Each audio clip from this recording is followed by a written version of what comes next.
Bonjour à toutes, bonjour à tous. On s'entraîne à l'épreuve d'anglais en BTS NDRC pour la session juin 2025. Vous allez bientôt passer vos épreuves. Souvenez-vous, l'une des parties de l'épreuve, c'est un texte en anglais et on doit faire un compte-rendu en français. Qu'est-ce que je fais? J'ai mon texte, j'ai environ 15 minutes de préparation puisqu'en tout j'ai 30 minutes. Dans l'idéal, j'ai 3-4 stabilos. Mon texte va ressembler à ça. Si j'ai pas le droit d'écrire sur mon texte, ça peut arriver, j'ai une pochette plastique et je peux surligner sur le plastique, sachez-le. Alors, mon texte ici, vous voyez, j'ai en vert tout ce qui va être l'introduction, puis en rose la rémunération des fabricants, en bleu les pratiques déloyales, en rouge les problèmes des travailleurs. On va voir pourquoi on dit ça. Prenez le temps de faire pause sur YouTube et de lire le texte. On y va.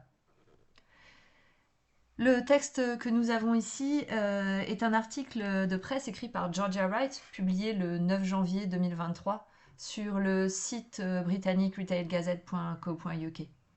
Il traite des conditions de travail et de rémunération des ouvriers dans l'industrie textile au Bangladesh, notamment ceux qui travaillent pour les détaillants de renom comme H&M, Next ou Gap, qui approvisionnent le marché britannique. Ce texte fait suite à un rapport qui s'appuie sur une enquête menée par l'université d'Aberdeen et l'organisation britannique Fairtrade.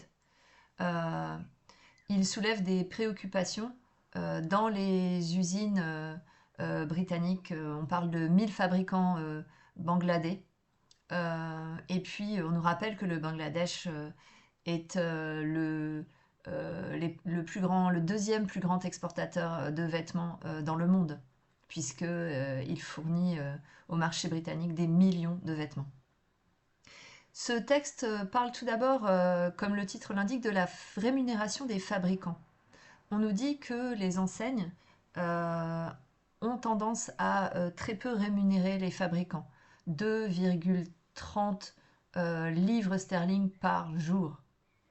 C'est en dessous, c'est en deçà du coût de production, nous dit le texte.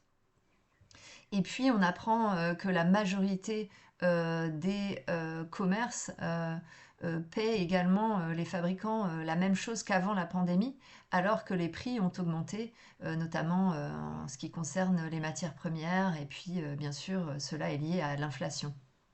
Donc les fabricants sont moins payés et ils luttent pour payer leurs salariés le salaire minimum de 2,30 livres par jour.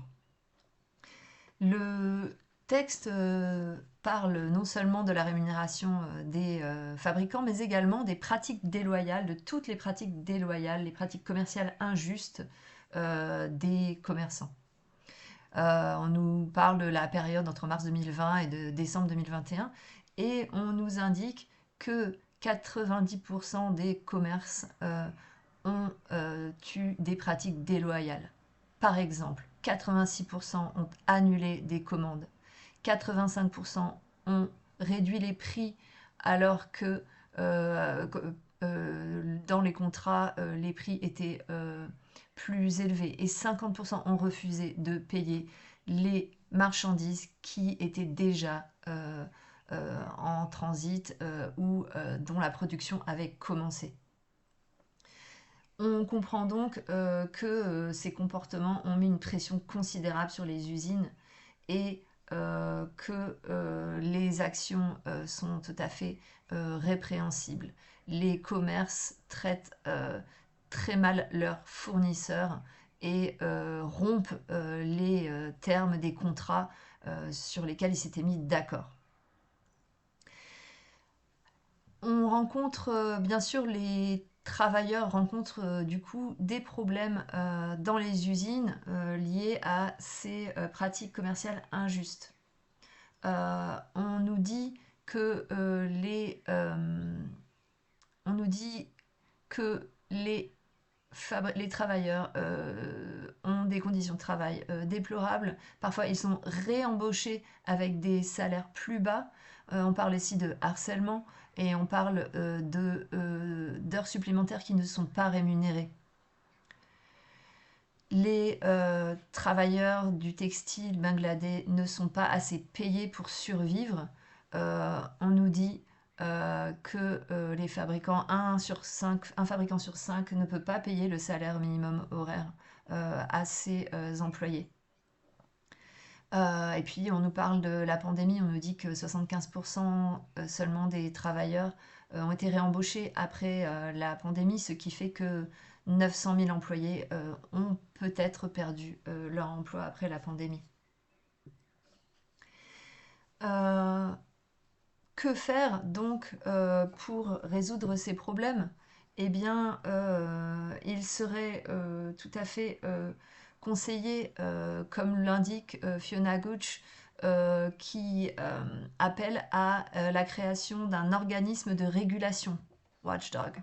À la ligne 21 nous indique à nouveau qu'il faudrait un organisme de régulation pour surveiller l'industrie de la mode au Royaume-Uni et surveiller les pratiques des détaillants, des commerçants qui ne respectent pas les termes convenus.